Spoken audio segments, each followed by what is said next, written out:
And now, here goes the straight vertical climb with the new T-50A.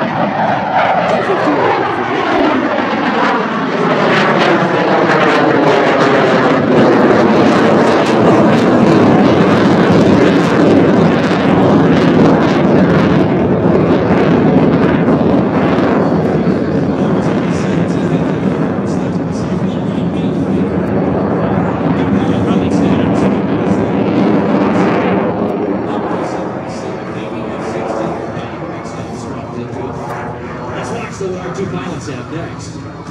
Mark Red Ward and Elliot Eagle Clements are going to wrap this thing around and bring it right back down for a high-speed pass. The high-speed pass, somewhere in the neighborhood of 500 miles per hour, followed by the rapid pitch-up and reposition for a slow speed pass. From the right, the T-50A on its high-speed grass-burning pass. Let's watch it from the right.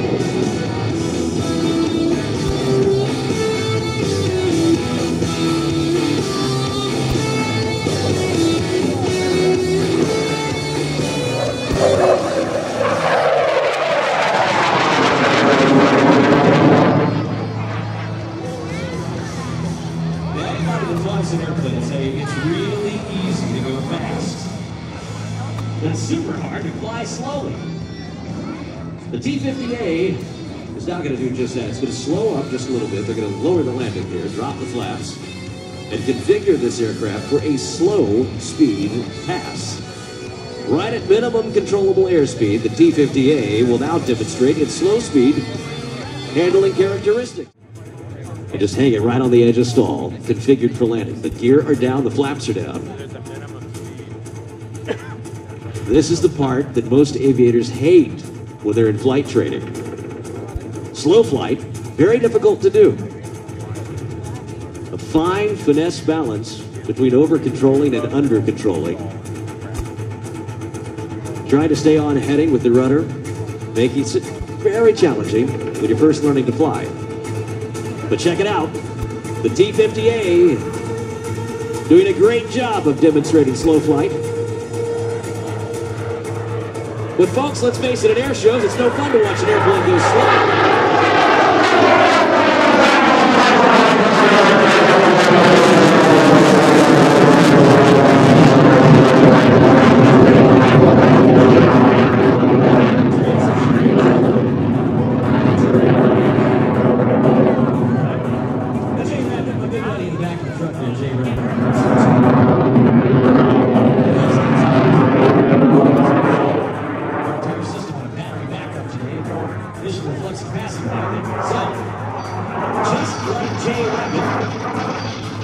Using my high-tech computations to send a message right now to the T-50A. Ladies and gentlemen on the left, wave your hands down there at show left. Everybody hold your hands up and wave them around. Will you do that down there at show left? Just wave them.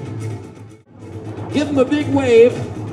Now down on the left, give them a wave. Everybody just wave to the T-50A. Let's see what he does. Oh, there we go. That high-tech aircraft.